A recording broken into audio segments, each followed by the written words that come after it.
Hello guys, so this is Himani Patel and I am a GKS Scholar 2020-2024 and today I'm gonna share with you some tips about the GKS और मैं बताऊंगी मैंने कैसे process की थी GKS के लिए. So let's get start the video. So वीडियो को स्टार्ट करते हैं. तो first thing I would like to suggest that if you know that you're gonna apply for a GKS, I would like to suggest that the first step is a postile the documents, because I know that in India they are taking so long to do the postile. मैंने मेरी process start की थी London से, तो मेरे लिए तो बहुत ही टफ था क्योंकि मुझे इंडिया से भी पोस्टाइल करवाना था और लंदन से भी पोस्टाइल करवाना था. पर लंदन में मैंने उन लोगों ने मुझे पोस्टाइल करके 2 ही दिन में दे दिए थे और इंडिया में शायद 20 to 25 डेज लिए थे पोस्टाइल के लिए. तो मैं आपको सजेस्ट करूंगी कि आप फर्स्ट स्टेप अपना पोस्टाइल सारे डॉक्यूमेंट्स कलेक्ट करके पोस्टाइल के लिए भेज दे. तो वही मेरा फर्स्ट स्टेप होगा. तो आप लोग भी वही करना कि सारे डॉक्यूमेंट पोस्टाइल करके रेडी रखना. और मैं दूसरा स्टेप ये बताऊंगी कि आप लोग अपनी यूनिवर्सिटी जो है वो सिलेक्ट करें. तो मैं बताऊंगी यूनिवर्सिटी ट्रैक के बारे में, क्योंकि I was in a London, सो मेरे पास कोई ऑप्शन नहीं था. यूनिवर्सिटी ट्रैक ही मेरा ऑप्शन था, तो मैंने किया था अप्लाई यूनिवर्सिटी ट्रैक से. और यहाँ पे मैं मेन पॉइंट ये बोलना चाहूंगी कि if you are above 90 then you can choose and go with a competitive university like a Seoul University, Yonsei University, you can go. But if you are below 90 like me, so I would like to suggest you कि guys आप लोग वहां universities पे apply करो कि जहां पे आपको लगे कि लेस कंपटीशन है. मतलब कंपटीशन तो जीकेएस में है ही, पर स्मार्टली प्ले करके आप rather than go with like famous universities आप लोग चूज कर सकते हो वो यूनिवर्सिटी कि जहां पर आपको लगे कि कंपटीशन थोड़ा कम है. तो मैंने यही किया था. मेरे परसेंटेज से 85. सो मैंने क्या किया था कि मैंने rather than go with like university like famous university, I selected university in a Diego. और मैं आपको भी यही सजेस्ट करूंगी कि यूनिवर्सिटी ऐसे सिलेक्ट करो कि जहां पर आपको लगे कि कंपटीशन कम है. और यूनिवर्सिटी सिलेक्ट करने के बाद आप अपना प्रोसेस स्टार्ट कर सकते हो कि ऐसे लिखने का और जो भी स्टडी प्लान है वो लिखने का. तो let's go and talk about how you can write essay and how you can do your study plan. तो उसके बाद आज जब यूनिवर्सिटी सिलेक्ट हो गई तो मैं चाहूंगी कि आप स्टार्ट कर दीजिए अपनी पर्सनल स्टेटमेंट और जो स्टडी प्लान है उसके ऊपर. तो पर्सनल स्टेटमेंट में तो आप अपना जो भी है वो खुद का ही लिखेंगे, तो उसमें तो मैं कुछ टिप्स नहीं दे सकती. पर अगर आपको कुछ हेल्प चाहिए तो आप लोग मुझे इंस्टाग्राम पे मैसेज कर सकते हो. मेरा अकाउंट पब्लिक नहीं है, मेरा पर्सनल अकाउंट है, तो प्राइवेट है मेरा अकाउंट. तो आप लोग वहां पे मुझे टेक्स्ट कर सकते हो या तो यहाँ पे कमेंट भी कर सकते हो. मैं अगर मुझसे हुई तो मैं हेल्प करूंगी.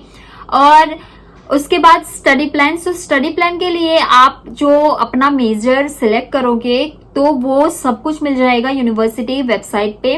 तो उसके अकॉर्डिंग आप लोग स्टडी प्लान और अपनी पर्सनल स्टेटमेंट को रेडी कर सकते हो. स्टडी प्लान और पर्सनल स्टेटमेंट के बाद आता है आपका जो फॉर्म है जीकेएस. तो आप लोग वेबसाइट से डाउनलोड करके वो फॉर्म सब कंप्लीट कर दीजिए. और उसके बाद जो डॉक्यूमेंट्स है वो फॉर्म के साथ अटैच करके आप लोग पोस्ट कर सकते हो. अगर आपको इसके बारे में फुल इन्फॉर्मेशन वीडियो चाहिए तो मैं दे दूंगी फुल इन्फॉर्मेशन वीडियो. तो आप लोग मुझे कमेंट करके बता सकते हैं अगर आपको ये होल प्रोसेस की इन्फॉर्मेशन डीपली इन्फॉर्मेशन वीडियो चाहिए तो उसके बाद प्रोसेस का जो आपको डॉक्यूमेंट सेंड करने हैं. तो मैंने पर्सनली यूज़ किया था DHL. तो because I was in a London, तो मेरे डॉक्यूमेंट्स तो 2-3 दिन में ही यूनिवर्सिटी को पहुंच गए थे. तो मेरी डेडलाइन थी 2nd of April एंड मैंने सबमिट किए थे मेरे डॉक्यूमेंट 22nd of March. तो 2 दिन में तो उन लोगों ने रिसीव कर लिए थे डॉक्यूमेंट्स. और डॉक्यूमेंट रिसीव करने के बाद अगर यूनिवर्सिटी को लगता है कि कुछ मिसिंग है तो वो आप लोगों को ईमेल भेजेंगे. तो मेरे साथ भी यही हुआ था। उन लोगों ने मुझे डॉक्यूमेंट्स, एक्स्ट्रा डॉक्यूमेंट्स मेरे पास से मांगे थे, पर उन्होंने मुझे मेंशन किया था कि आप मुझे स्कैन करके ईमेल पर ही भेज दीजिए। तो मैंने ईमेल पे ही भेज दिया था। कुछ कुछ यूनिवर्सिटी पोस्ट करने के लिए बोलती है, तो वहां पे घबराना नहीं है। आपको अगर बोले कि ये डॉक्यूमेंट मिसिंग है तो आप लोग वो पोस्ट कर सकते हैं, या तो अगर वो बोले कि ईमेल पे करना है तो ईमेल पे तो बेस्ट है, आप स्कैन करके ईमेल पे अटैच करके उन लोगों को भेज दीजिए। तो ये सब होने के बाद डॉक्यूमेंट यूनिवर्सिटी को रिसीव होता है। अगर डॉक्यूमेंट स्कैनिंग होता है, स्कैनिंग होने के बाद वो लोग आपको बोलेंगे कि इंटरव्यू के लिए हमें कॉल आता है। अगर इंटरव्यू के लिए हमें कॉल नहीं आता तो समझ लीजिए कि हम राउंड में सिलेक्ट नहीं हुए हैं। तो इंटरव्यू के लिए कॉल आता है, तो वो लोग एक डेडलाइन सेट करते हैं कि ये डेडलाइन तक आपको कॉल आ जाना चाहिए।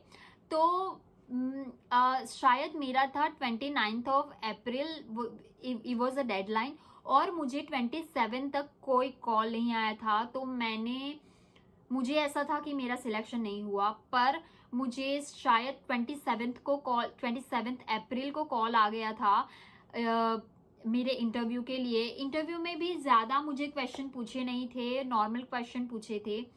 तो इंटरव्यू के लिए कॉल आता है, फिर आता है कि वो आपके जो डॉक्यूमेंट्स है वो NIID को भेजते हैं। तो NIID को भेजते हैं तब आपको ईमेल आता है कि we sended your documents to the NIID। तो उसके बाद वो NIID के डॉक्यूमेंट सेंड होने के बाद भी हमें बहुत ज़्यादा लंबा वेट करना पड़ता है। और फिर आता है NIID से हमें ईमेल कि आप लोग राउंड में हो गए हो, मतलब सिलेक्ट हो गए हो। और फिर वो होने के बाद यूनिवर्सिटी ट्रैक में आपकी वो लोग लिस्ट अपलोड करते हैं ऑनलाइन।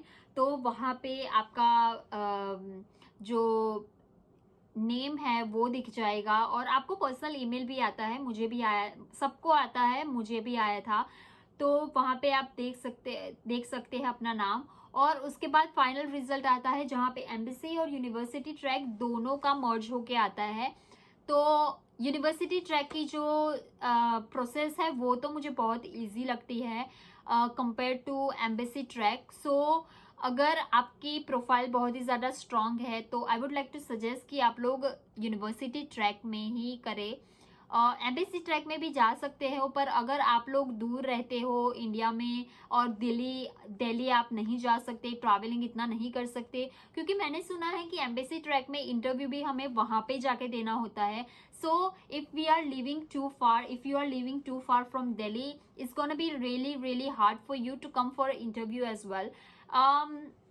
सो यूनिवर्सिटी ट्रैक मेरे लिए तो बहुत ही ज़्यादा इजी था। पता नहीं, एम्बेसी ट्रैक के बारे में मुझे ज़्यादा पता नहीं है, पर अगर आपको चाहिए तो मैं ऐसे ही इंफॉर्मेशन देती रहूँगी GKS के लिए। और अगर आपको कुछ भी क्वेश्चन हो GKS के बारे में तो आप लोग मुझे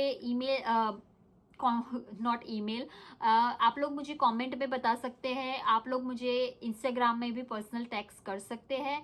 तो आज के लिए सिर्फ इतना ही। होप आपको वीडियो ये पसंद आया होगा, और शायद मैं GKS का दूसरा पार्ट बनाऊंगी जिसमें मैं डीपली सारा कुछ दिखाऊंगी और बताऊंगी कैसे करना है कैसे नहीं। और मिलते हैं मेरी नेक्स्ट वीडियो में। Thank you for watching this video and see you, bye bye.